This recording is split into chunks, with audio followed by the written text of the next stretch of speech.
And welcome to the 2025 gift list video, sponsored this year by Skillshare. More from them a little bit later on. As always, this is coming out a little bit earlier in the year so that you can take advantage of any Black Friday specials on any of the products mentioned. Let's dive right in and start with something that every workshop probably already has somewhere, and that's a pair of needle-nosed pliers. Since I've been getting into my 3D printing, I found these pliers to be incredibly useful for pulling away supports and so on. So I splashed out a whole £9 on two pairs of needle nose pliers from Amazon, one straight pair and one cranked. I've got to say, I find the cranked ones to be very useful. Obviously, at £9 for two pairs, we shouldn't be expecting heirloom quality, but they seem to be absolutely fine for my intended use. Maybe they'll be fine for yours too. Next up, and also around the £9 mark, that's this Purdy 10-in-1 scraper multi-tool. I've had the classic Purdy scraper tool in this before, and they're still excellent, but this one has the huge benefit of being able to fold it up. So it's much more pocketable, and it won't bite you if you have it rattling around in your toolbox. It still has a solid metal connection all the way through from the head of the handle right down to the tip of the blade, so you can give it some encouragement with a hammer if you need to. I'm not sure I'm ever going to use all 10 functions, but things like the paint can opener I can see being well handy, and that's the Purdy 10-in-1 folding multi-tool for under a tenner. I did a video on the new cordless Domino recently and was disappointed that we still don't have an 18mm preset on the fence height adjustment. I mentioned that folks spending the thick end of £1,000 on a new tool might just fancy something a little bit better than a 3D printed option. I had a number of people suggest I take a look at the Wurke official accessory, and I've got to say that the quality of this is quite extraordinary. It's still hard to believe that this is a 3D printed, and frankly at just £12 it's ridiculously cheap. Wurke Official have a number of interesting 3D printed accessories available, and they all look superb. You could easily mistake them for injection molded parts. The Domino depth gauge is easy to fit and also available in imperial measurements too. It's outstanding work from Ben at Wurke Official. Also around the £12 price point is this replacement block plane lever cap adjustment wheel, that of a mouthful, from Woodworkers Workshop's own Verum brand. This is exactly as it sounds, a nicely machined brass disc that fits all the usual block planes. This one's a Quangsheng low angle block plane, but it also fits the low angle rebate block plane and standard angle block planes across the Luban, Quangsheng and Rutland's ranges, and there's a separate one for Lee Nielsen too. Its party piece is that it's ever so slightly wider than the original, just by a few millimeters, which makes it much easier to get a hold of, especially if your fingers aren't quite as grippy as they used to be. It seems like a silly little thing, but it really does make a big difference. And at around £12, it's a great value upgrade. You can get a 5% discount on it from Woodworkers Workshop website with the offer code 10MinuteWorkshop as well. Next up is my YouTube pal Leo's Carnauba wax. Leo's had a bit of a rebrand this year, and the one-handed woodworker formerly known as Hand Eye Craft has now become single-handedly made. This all happened when Leo was featured in a TV series here in Britain, and I'm delighted to say that business is really booming for him, and nobody deserves it more. The Carnauba wax has been my go-to finish for ages. It really makes the grain pop, whether in natural timbers or birch ply, and it's food safe too. I think it's about £13 for a tin of wax. Head over to singlehandedlymade.com and stock up, especially if you're making some gifts this year. So you know how you've got a proper set of chisels that you look after and keep them nice, and then you've got a ragtag collection of beta ones that get used for your clients. Yeah, well, they also deserve a little bit of love, and these silicone chisel guards from Woodworkers Workshop are available in a set of 10 from 3mm to 33mm. So whatever random oddball size of chisel you have, there'll be one to suit. They're silicone too, so if you drop them, they bounce well, and you get the full set of 10 for around £13 or so.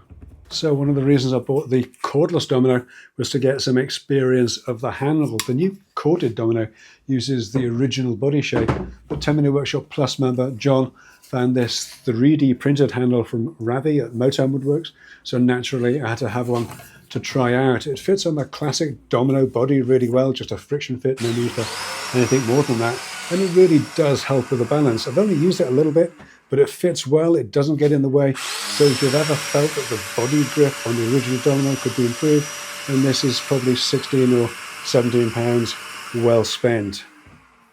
So this time of year with the nights drawing in and cooling down, getting out into the workshop can take some commitment, but instead of staying on the sofa and watching TV, why not spend that time productively learning new skills or taking a refresher course on something that you've been meaning to brush up on. Skillshare's impressive range of online courses covers just about anything and every kind of creative endeavor you can think of: video editing, cooking, graphic design, and yes, my personal kryptonite, 3D modeling CAD software. Now, while I have finally settled on Shaper 3D, a CAD package that actually makes a little bit of sense to me, it's still been incredibly helpful to be able to take detailed courses. This one is Shaper 3D Create Your First Model by Nicholas Fogg, especially knowing that each course hasn't cost me anything extra. And the Skillshare Learning Paths course playlists, if you like, that have been carefully curated to work together, makes finding those courses on related topics even easier. So whether you're a complete beginner like me or someone with more experience just looking for a specific answer, then you'll certainly find something for you on Skillshare. But you don't have to take my word for it. The first 500 people to click on the link in the video description or to scan the QR code on screen will get a month's free trial on Skillshare to watch whatever you want, take as many courses as you like, attend as many classes as you're going to fit in to see if it's for you. And if you want to continue after the trial, then there's a 20% discount on your first payment for anyone who signs up in November. So whether you're looking to learn more about something you already have an interest in, or if you're looking to learn new skills altogether, Skillshare will have something to help you out. And I want to thank Skillshare for helping me out by sponsoring this video. I bought a new track saw recently, got the Festool TS60, and it shares a common blade size with a little cordless table saw, and I've been using a Trend 52 tooth blade in that for a little while, and the quality of cuts has been excellent. Trend are kind of agnostic about saw brands. If you've got a saw, they'll make a blade for it, even the slightly oddball 168mm size that these Festool saws use. And as well as the standard 52 tooth, I've got a 42, 28 and 16 tooth ripping blades. I used the 16 tooth recently for a full depth rip in some 2-inch thick cherry, and it breezed through it. I've always said that a blade change was one of the most effective upgrades you can make to an entry level saw, and while I remain a huge fan of Festool's OEM blades at around the £20 mark, these Trend blades are fantastic value, so highly recommended. Next up are these MFT hold down dog clamps. These are really good if you want to clamp quickly onto an MFT top, but you don't want a lot of clamp handle sticking out.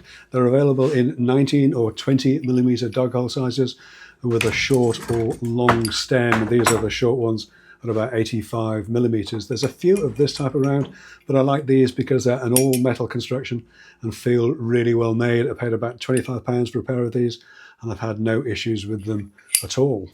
I've had Festool's MB40 drilling guard for a little while. I haven't said much about it, to be honest, or shown it much beyond a couple of member exclusive videos. There'll be a public facing video out on it before too long, but I was a little bit surprised that mine came supplied with a guiderail adapter and a set of rods, but nothing to make it compatible with Festool's LR32 or Holy Rail. It seems like a bit of a missed opportunity, so I had a chat with my pal James at Makhack. You might remember James's DIY 32mm drilling guide from last year's gift list, and his adapter for palm routers now available for Festool's OF1010 and OF1400 routers too. Well, it wasn't as straightforward as it might have been, but James has put together a version of his sprung indexing pin for the LR32 his LR32 adapter for the Festool MB40, and it works fantastically well. It's really simple to use. It's available now and great value too, starting at just £25.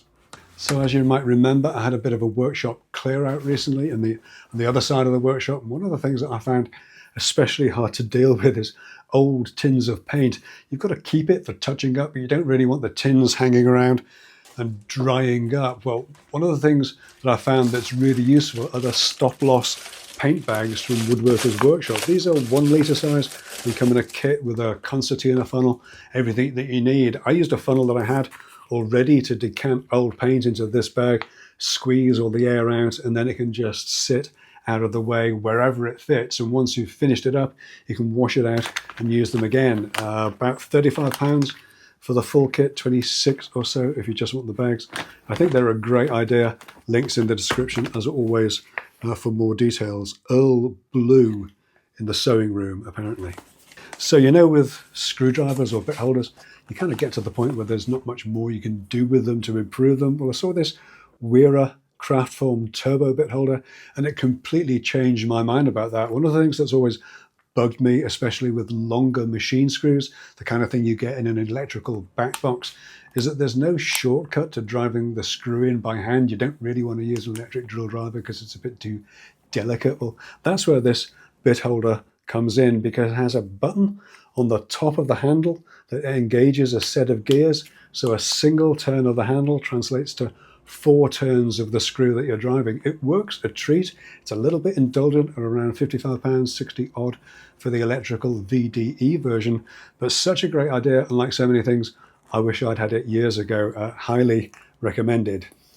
Now, no gift list is complete without a bit of Benchdogs goodness. I am a Benchdogs affiliate. I will earn from qualifying sales. Use the offer code 10-minute workshop at checkout for a 5% discount across the board at benchdogs.co.uk. Or don't. Benchdog tools, of course, always full of some lovely and interesting bits and pieces. I'll bring your attention to a couple of things that have arrived recently. These are the benchtop cookies, grippy rubber pads that help to keep the workpiece in place while you're carrying out a process. And these are the new hinge dogs. I'll be taking a closer look at these very soon, but they're a solid way to fix your guide rail to an MFT top and hinge it up out of the way to make it easier to reposition your workpiece. There are lots of ways you can do that. My YouTube pal Dennis at Hooked on Wood has something very similar, and it's worth mentioning that Dennis and Ralph have gone about these in quite a different way. As I say, I'll be looking at this in more detail soon. You can get the British-made Benchdogs hinge dogs from a little under £40 a pair. That's just for the hinge part. That'll work if you already have the current slim rail dogs, or around £70 or so for the 65 or 95 millimeter dog versions. These are the 95mm Festool Makita pattern. There's also one for Maffel and Bosch rails too. As I say, I'll be looking at these in a lot more detail very soon. Also around the £70 mark are these exquisite maker cutting knives from Vladimir at Mirock Toolworks. There are many options to choose from. I'll link to Vladimir's Etsy store generally, as it's always worth a look through what he makes. This one's an alien nickel knife with a lovely retracting action on the blade. Vlad makes these by hand in the Ukraine. I purchased my first acrylic ruler from him in 2017 to feature in my first gift list video, and whilst he's moved on to slightly more profitable pastures, these days I have it and use it still. Always a pleasure to have something this nicely made, and made by hand too. We'll continue with the one-man maker aspect with a guide rail, mitre jig or bevel jig from my pal Gary Banks. You'll know Gary's work, I'm sure, through his Instagram. He's a long-term Festool user and a Shaper Origin ambassador. And like many of us, he's familiar with one of the major tracksaw challenges, that's extreme bevel cuts beyond the 45 or 47 degree mark. Like most people, we don't need to make these cuts very often. What you usually do is make a big support wedge for the track to sit on at an angle. Well, Gary's turned that on his head and made a 30-degree angled sled for the saw to sit on that runs on the rail. It's really good out-of-the-box thinking and enabled with the accuracy and repeatability of 3D printing. The sled's available from £60 to £72, depending on what your preferences are. The one I have, 3D printed ends with a hardwood bridge in the middle, is £66, I think. It's a great solution for anyone who's ever needed to make these cuts only occasionally, and under stair or loft space storage project, for example, but still needs to make them accurately and safely too. And another one-man maker with some tools to sell is my YouTube pal Josh at the Natural Workshop. He has a sideline called 345 Tools, and this is his 150mm carpenter square, handmade by Josh in Cambridgeshire from stainless steel and walnut, and finished with a specialist ceramic coating for durability. It's a great blend of quality craftsmanship and modern finishes. They're made in small batches. These are £79 and comes with a nice presentation box that makes it just that little bit more special as a gift. So I'm not really a hand tool guy, and I know we've had a screwdriver already on the list, but one thing I've been using in the workshop recently is this pocket driver from Metmo, an extremely satisfying ratcheting screwdriver that's probably more of an everyday carry kind of tool, but it's such a pleasure to use I couldn't really help myself. As well as a straight line driver, the fold out handle lets you apply plenty of force, and the strong ratcheting action, reversible of course, as well as lockable. The ratcheting action makes it easy to use for all kinds of applications, and the standard 1/4 inch hex magnetic bit holder means that you're not just restricted to screws either. Metmo provide a remarkable 200-year warranty, so they're clearly confident about the quality of their engineering, not just a lifetime tool, but your kids' lifetimes and maybe your grandkids too. That's the Metmo pocket driver, available at £99, direct from Metmo. Links down below. And before we get to the final little bit of indulgence, it wouldn't be a gift list video without me mentioning the 10-minute workshop products. They've been on hold a little bit, to be honest, since the tariffs came in, and I've taken the chance to hang back from physical products and redevelop some of them. The latest iteration of the 10-minute workshop, Loose 10 jig, the Loose 10 jig 3D, should be launching next week. There's still a few of the 10-minute workshop router multi-jigs available, and there's a 10-minute workshop MFT jig that's all ready to go, launching probably in the new year. There's a number of other 3D printed items coming along as well, which leads us to the final gift idea. If you're at all on the fence about 3D printing, interested in the idea of it, don't want to miss out but don't know where to start, and certainly don't want to commit 400 or 500 quid to something that may just be a dud, well, I've just bought this Bambulab A1 mini 3D printer for just 140 quid. It's on special at the moment. I'm not affiliated or associated with Bambulabs at all. I just think they've cracked the code for turning 3D printing into an appliance for the folks who don't want to tinker around with the settings and just want to have a go with it. Make no mistake, 140 quid is still a decent amount of money, and it is a small machine, but it's also quiet and capable. Definitely worth considering if you're at all curious about the 3D printing world. Let me know in the comments if you'd like a video on setting up this basic entry-level machine. Now, normally I start these videos with a pocket money stocking filler, but I didn't really have anything in the £2 to £3 range this year. So I'll finish up with some blatant self-promotion. I mentioned that you can get a month of 10-minute workshop plus memberships at £3 or less if you choose an annual plan at just £30. And if you're feeling like making a commitment, there are details at 10minuteworkshop.com. And thank you so much to all my Plus members for their continued support. There'll be a print it out and leave it lying around, hopefully PDF of this year's gift list, and I'll probably add in last year's as well. I'll add those to the next newsletter that should be going out in the next few days, so sign up for that for free at 10mw.email. But on that note, I'll call this one done. Thanks everyone so much for taking a look. I'll catch you next time. Take care.